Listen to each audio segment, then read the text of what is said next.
Hello dear students, welcome to our YouTube channel study for brightness. Study for brightness channel पे आप सभी का स्वागत है।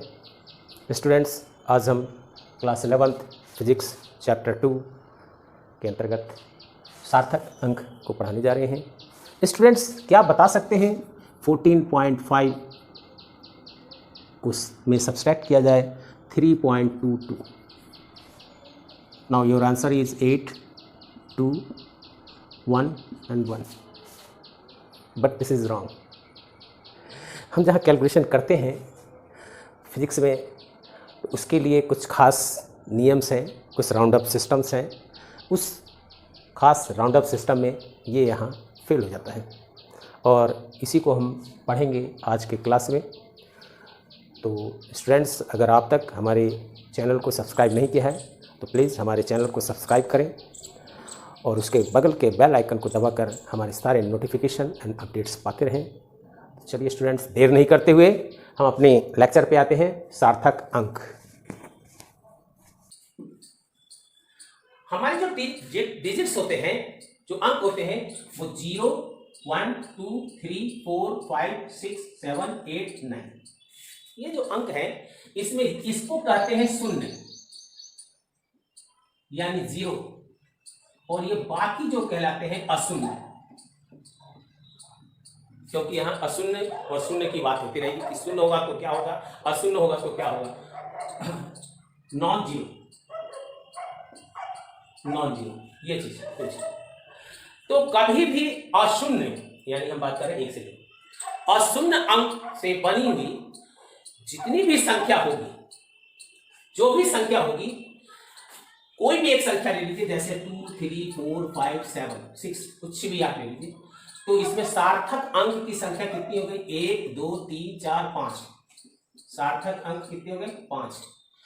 तो इसमें अगर डेसिमल कहीं पर भी रखा जाए, डेसिमल कहीं पर भी रख दिया जाए, यहां डेसिमल रखें तो भी इसकी सार्थक डिजिट कितनी होगी, अंक कितनी होगी? 5 होगी। अगर मैंने यहां रख दिया तो भी सार्थक डिजिट इतना ही होगी। अगर मैंने यहां रख दिया तो भी सार्थक डिजिट यही होगी। अगर मैंने यहां रख दिया तो भी सार्थक डिजिट यही होगी। यानी क्या हो गया कि नॉन जीरो है, तो उसमें क्या होगा, डेसिमल को हम कहीं भी रखे, हमारे जो है सार्थक अंक की संख्या में कोई परिवर्तन नहीं होता है। नंबर 1, ठीक है, नंबर 1। अब दूसरा हम देखें कि आपको जो है दो अशून्य, अब हम दो अशून्य की बात कर रहे हैं कि बीच में समस्त शून्य और अशून्य, यानी 2 सार्थक है। अब देखिए 2.246, आप क्या हो गया, यहां पर और यहां पर, ये सार्थक है, ये भी सार्थक है। इसके बीच में जितने भी होंगे सभी सार्थक होंगे, इसके बीच में जितने भी अंक होंगे सभी सार्थक अंक होंगे। जैसे आप देखें 3.01, इसमें सार्थक 3। जैसे आप देखें 4.3601, ये आपके क्या हो गए, सार्थक कितने हो गए? 1, 2, 3, 4, 5 सार्थक अंक कितने हो गए? 5। यानी 2 आपके अगर सार्थक मिल गए, 2 सार्थक मिल गए, तो उसमें क्या हो गया, अब कहीं भी कुछ भी हो बीच में सभी क्या होते हैं, सभी सार्थक हो जाते हैं। यानी अंक संख्या का पहला सार्थक और लास्ट सार्थक, यानी अब सभी सार्थक हो गए। क्लियर हो गया? तो ये 2 चीज आपको क्लियर हो गया।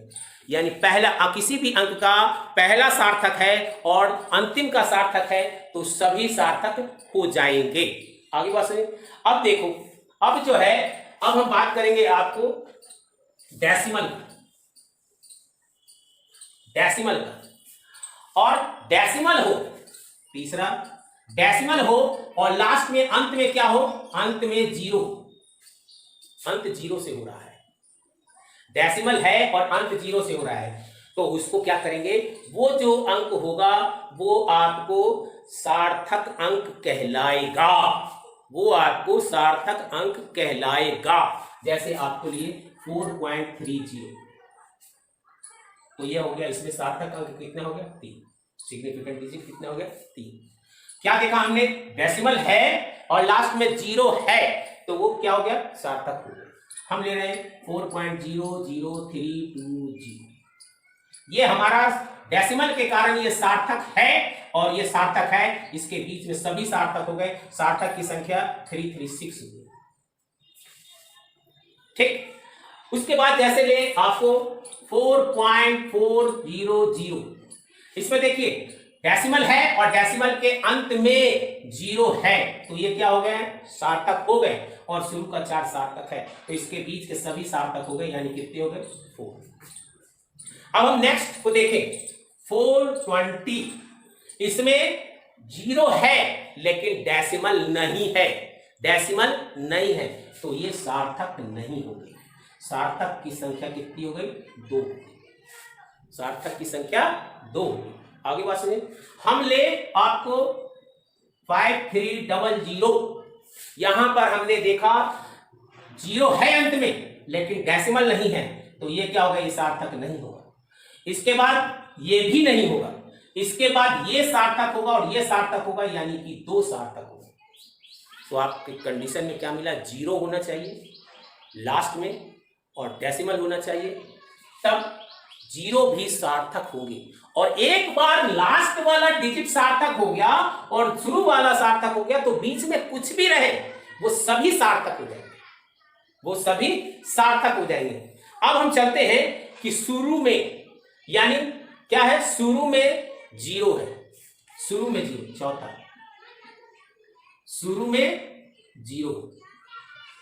अब शुरू में 0 है, वो क्या होगा, सार्थक नहीं होगा, वो सार्थक नहीं होगा। अब आप देखें, जैसे आपने देखा 0.0031, ये हमारा सार्थक नहीं होगा। यहां सार्थक अंक की संख्या सिर्फ 2 है।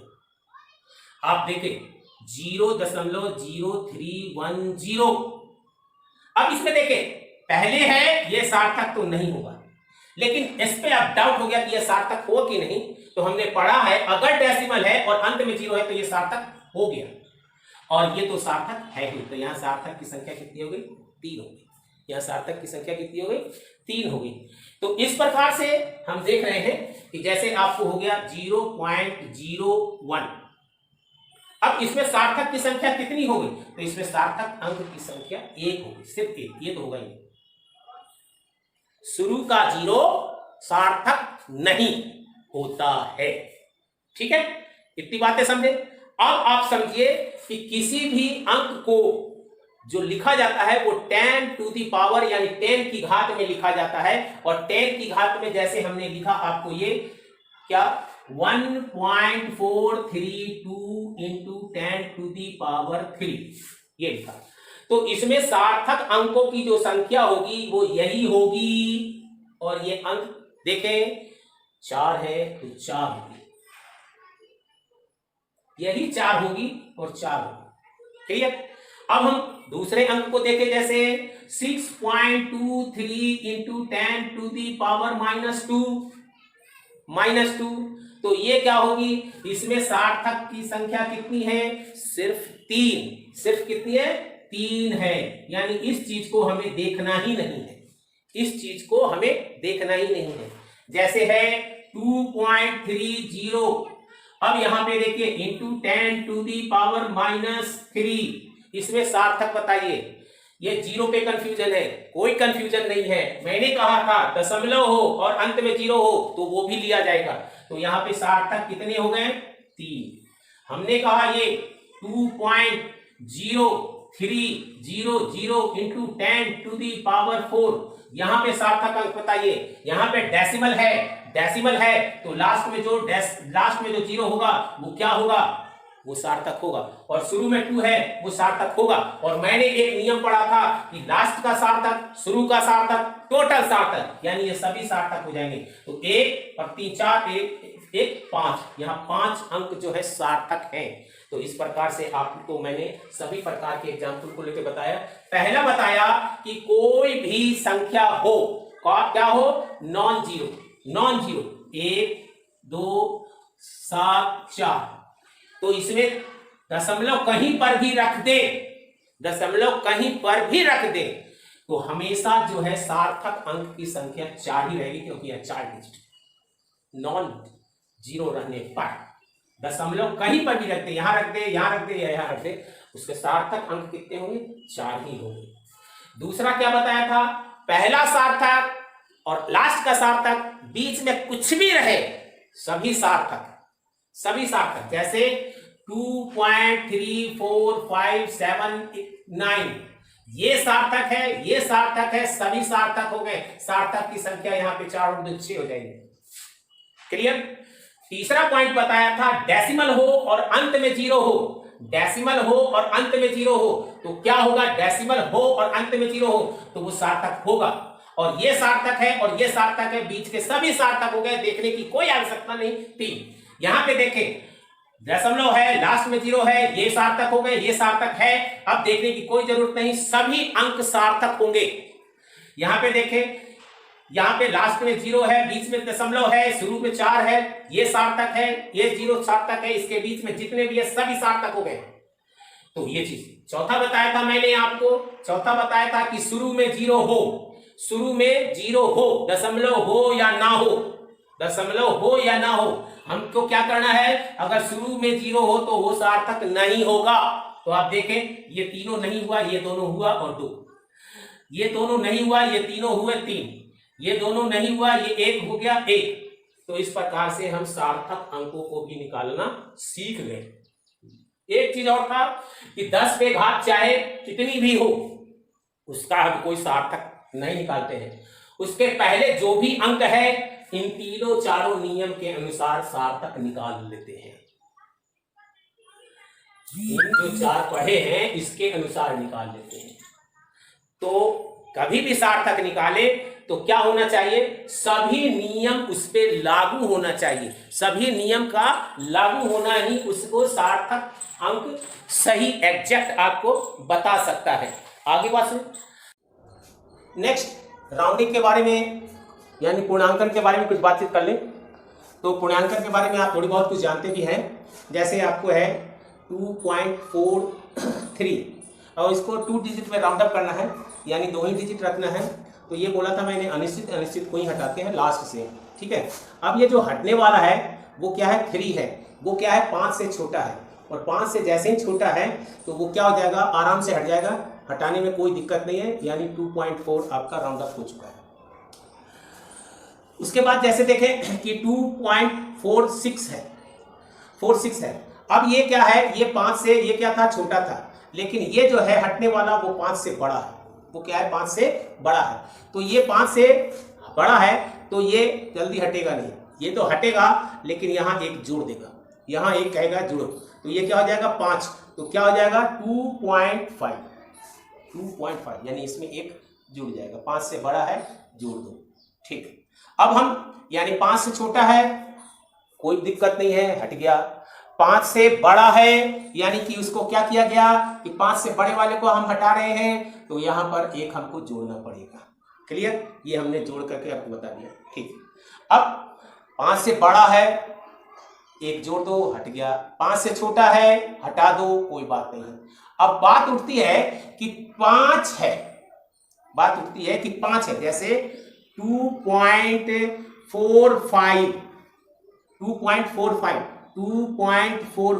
ये 5 है, 5 के बराबर है, 5 है ना, लेकिन इसके बाद कोई नॉन जीरो हो, कोई नॉन जीरो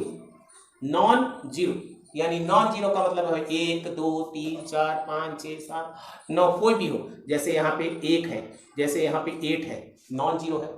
तो ऐसी स्थिति में हम लोग क्या करते हैं कि इसको हटाते तो हैं, इसको हटाएंगे तो, क्योंकि 2 ही डिजिट लेना है, हटाएंगे तो, लेकिन यहां पर हमको इसी तरह से 1 ऐड करना पड़ेगा, 1 ऐड करना पड़ेगा, ठीक है। तो 1 ऐड किया जैसे ही हमने, तो क्या हो जाएगा? 2.5। इसको भी हमने ऐड किया तो क्या हो जाएगा? 2.5। आगे बात सुनिए।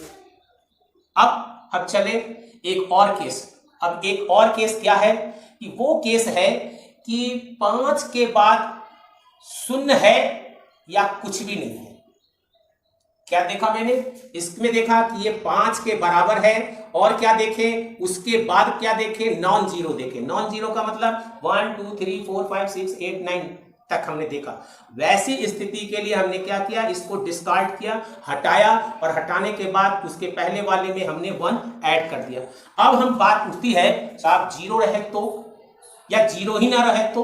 दो चीज होगी, क्या हो गया कि एक तो आपको जैसे है 2.45, इसमें 0 है ही नहीं, इसमें 0 है ही नहीं, और इसमें देखें 2.450, ये दो चीज हमने देख रहे हैं।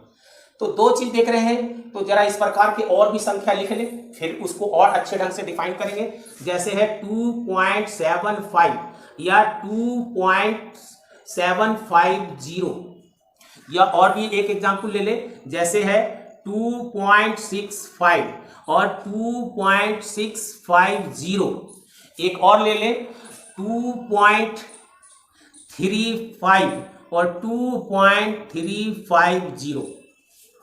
अब आप समझ में आएगा आपको क्या है। मैंने कहा क्या कि 0 है, 5 है, और 5 के बाद नॉन 0 है, यानी 1 से 8 तक है। तो हम क्या किया, इसमें हमने +1 कर दिया, +1 करके यहां पर लिख दिया, ठीक है।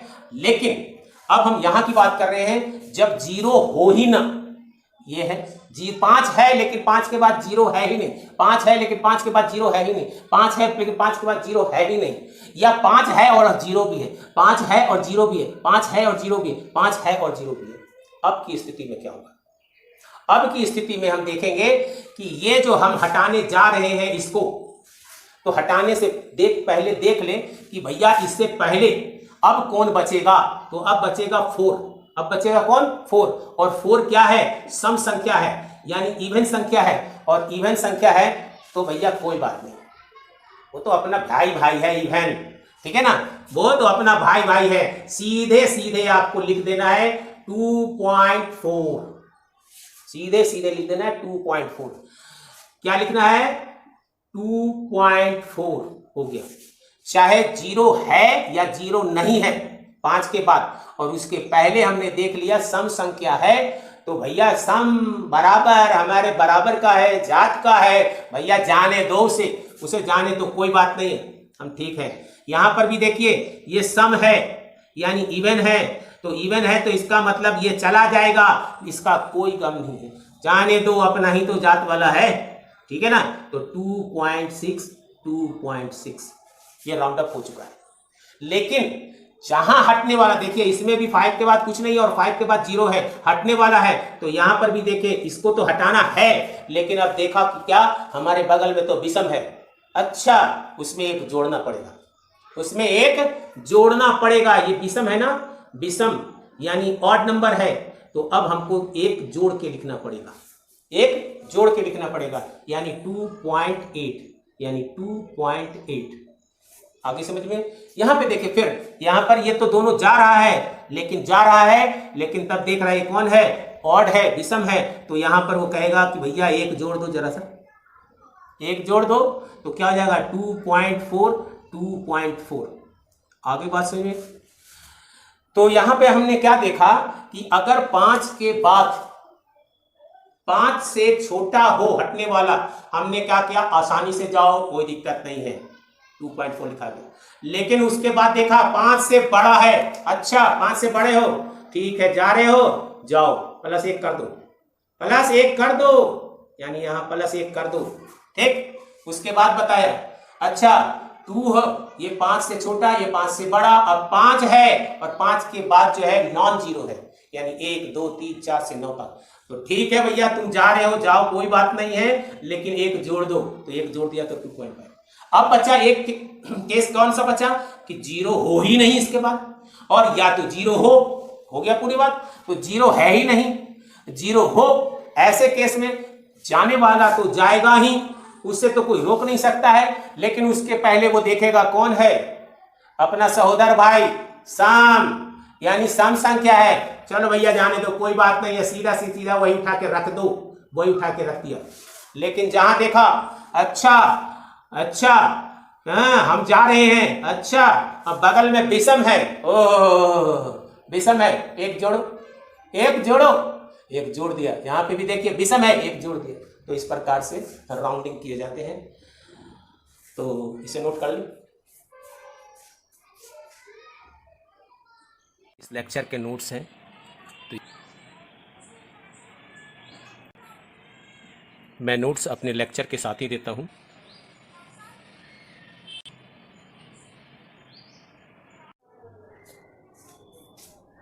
ये सिग्निफिकेंट डिजिट्स के लिए हमें जो कैलकुलेशन करने पड़ते हैं उस कैलकुलेशंस में भी हमारे काम आते हैं।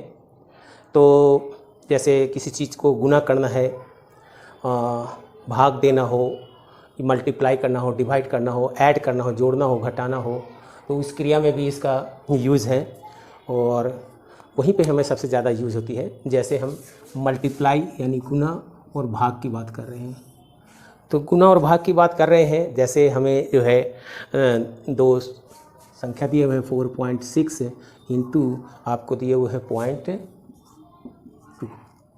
सिंपली जैसा हम मल्टीप्लाई करते हैं वैसे हम लिख लेंगे और लिखने के बाद हमको कितना मिल रहा है, ये मिल रहा है हमको 9.2। लेकिन अब हम बात करते हैं सिग्निफिकेंट नंबर की, सार्थक अंकों की। तो यहाँ सार्थक अंक कितना है, यहाँ पे 2 है। यहाँ पे सार्थक अंक कितनी है, यहाँ पे सार्थक अंक 1 है। तो हमें भी जो इसमें जिसका सबसे कम है, कम किसका है, इसका है, इसका कितना है 1, तो हमारा आंसर में भी एक ही सिग्निफिकेंस नंबर आना चाहिए। यानी कि अब हमें क्या करना पड़ेगा कि इस 2 को डिस्कार्ड करना पड़ेगा और इस 2 को जैसे ही हम डिस्कार्ड करेंगे हमारा क्या आंसर आ जाएगा, यानी 9। तो आपको राउंडिंग पढ़ना क्यों ज़रूरी था, अब आपको समझ में आ रहा होगा कि हमने ये मल्टीप्लाई किया, मल्टीप्लाई करने के बाद सिंपल सा मल्टीप्लाई कर दिया, उसके बाद मैंने देखा कि इसका सिग्निफिकेंस नंबर कितना है, इसका सिग्निफिकेंट डिजिट कितना है, कम किसका है तो कम इसका है, कम कितना है तो 1 है, 2 तो बड़ा है, तो आंसर का भी एक ही सिग्निफिकेंट डिजिट आना चाहिए। तो उसके लिए हमने क्या किया, इसको डिस्कार्ड किया, ख़त्म किया, राउंड अप किया और हमारा आंसर आ गया 1। एक दूसरा एग्जाम्पल लें, जैसे 65.39 है और ये डिवाइड हो रहा है 13 से। तो 13 से जब डिवाइड हो रहा है तो इसका सिंपल सा आंसर कितना आएगा ये देख लें हम। तो 5 टाइम्स 0.0 और 9, 0 और 3 ये आ गया। अब हम क्या करेंगे, अब हम देखेंगे यहाँ सिग्निफिकेंट नंबर कितनी है, तो यहाँ पे 2 है और यहाँ सिग्निफिकेंट नंबर हम देखेंगे यानी सार्थक अंक देखेंगे कितनी है, 4 है। किसकी कम है, 13 की। कितनी है, 2 है। तो जो कम सिग्निफिकेंट है वही सिग्निफिकेंट यहाँ भी आना चाहिए। इसका मतलब हमें 2 आना चाहिए, तो इसको हमें डिस्कार्ड करना पड़ेगा और तब हमारा आंसर क्या आ जाएगा, 5.0। क्लियर। तो हमने यहाँ पे क्या किया, हमने जस्ट मल्टीप्लाई किया या डिवाइड किया। वो क्रिया अपने सामान्य जैसे मैथमेटिक्स से होता है वैसे मैंने किया, लेकिन उसके बाद मैंने क्या किया कि सार्थक अंक निकाला यानी सिग्निफिकेंट नंबर निकाला, और सिग्निफिकेंट नंबर जो कम है उतना ही सिग्निफिकेंट नंबर आंसर का भी होना चाहिए। उसके लिए हमें क्या करना पड़ेगा, राउंड अप करना पड़ेगा। और राउंड अप करने में वो सभी तरीके अपनाने पड़ेंगे जो कि मैं राउंड अप करने में बताया था। आगे बात सुनिए। यहाँ भाग दिया सेम प्रकार से, उसी प्रकार से मैंने भाग दिया। यहाँ आपको सिग्निफिकेंट नंबर यानी सार्थक डिजिट जो है 2 आया, यहाँ 4 आया, तो हमें 2 रहना चाहिए। तो 5.2, ये तीसरे को हटाना पड़ेगा और तीसरा 3 है, हट गया।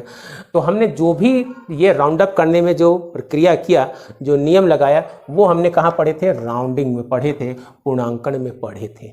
अब ये हम जो है प्लस माइनस में देखें, प्लस हो या माइनस हो यानी जोड़ने या घटाने पर, जोड़ने या घटाने की बात जहाँ तक कर रहे हैं हम, तो यहाँ पर देखें 2.32 ये है, 1.42 ये है, 0.2 ये है। इसको हमें क्या करना है, ऐड करना है, ऐड कर दिए। ऐड करने में यहाँ पे 4, यहाँ पे कितना जाएगा 9, यहाँ पे कितना जाएगा डेसिमल, यहाँ पे कितना जाएगा 3। इसमें और इसमें बहुत अंतर है, इसमें और इसमें बहुत अंतर है। क्या अंतर है, अब हम बताते हैं। जोड़ने या घटाने में जो हम सिग्निफिकेंट नंबर देखते हैं वो डेसिमल के बाद, क्या है, डेसिमल के बाद का सिग्निफिकेंट डिजिट यानी सार्थक अंक। यहाँ हम पूरे का देखते थे ना, 4 का भी देखा, 6 का भी देखा। 6 का देखा, 5 का देखा, 3 का देखा, 9 का देखा, लेकिन यहाँ किसका देखना है? सिर्फ हमको डेसिमल के बाद कितने सिग्निफिकेंट नंबर हैं। तो सिग्निफिकेंट नंबर यहाँ पे है 2, यहाँ पे भी है 2 और यहाँ पे है 1। तो आपने कितना देखा? इसमें सबसे जो है इतना है, हमारा सबसे कम कितना है? 1। तो 1 है, तो हमारा आंसर में भी हमारा क्या आना चाहिए? 1 ही आना चाहिए। आंसर में भी कितने सिग्निफिकेंट आने चाहिए? 1 ही आने चाहिए डेसिमल के बाद। डेसिमल के बाद से हम काउंट भी करते हैं और डेसिमल के बाद वाला हम सिग्निफिकेंट नंबर उतना ही लाते भी हैं। यानी आपका आंसर जो है, करेक्ट आंसर हो गया 13.9। क्लियर? क्योंकि इसमें जो है डेसिमल के बाद कितने सिग्निफिकेंट नंबर? 1, और इसमें भी कम से कम कितना है? 1। इसी तरह से सब्सट्रैक्शन यानी घटाने की क्रिया को देखें तो घटाने की क्रिया में देखें जैसे है 14.5 और इसमें से हमें सब्सट्रैक्ट करना है 3.26, इसको सब्सट्रैक्ट करना है। तो यहाँ पे हम क्या करेंगे? यहाँ पे तो हो जाएगा 4 और यहाँ पे हो जाएगा आपको 2 और यहाँ पे डेसिमल और यहाँ पे 1 और यहाँ पे 1, ये हो गया। अब हम क्या करेंगे? अब हम करेंगे कि हम देखते हैं, चेक करते हैं डेसिमल के बाद कितनी है। डेसिमल के बाद यहाँ पर 1 सिग्निफिकेंट डिजिट है, यहाँ पर 2 सिग्निफिकेंट डिजिट है। तो अब हम लोग क्या करेंगे? कौन सा कम है? 1। तो यहाँ पर भी हमें क्या होनी चाहिए? 1 सिग्निफिकेंट होनी चाहिए। तो हमें लिखना पड़ेगा 11.24 को हमने डिस्कार्ड किया, और डिस्कार्ड करने के लिए, हटाने के लिए वही राउंडिंग का पूरा जो सूत्र है, जो नियम है, उसी को अडॉप्ट करना पड़ेगा, उसी को अपनाना पड़ेगा। तो इस प्रकार से इसका जो करेक्ट आंसर है वो ये है, क्योंकि यहाँ पर डेसिमल के बाद 1 अंक है यानी 1 सिग्निफिकेंट है, यहाँ भी दशमलव के बाद 1 सिग्निफिकेंट है। तो मेन जो इसमें और इसमें जो डिफरेंस है वो क्या है कि इसमें पूरे का सिग्निफिकेंट देखते हैं फुल,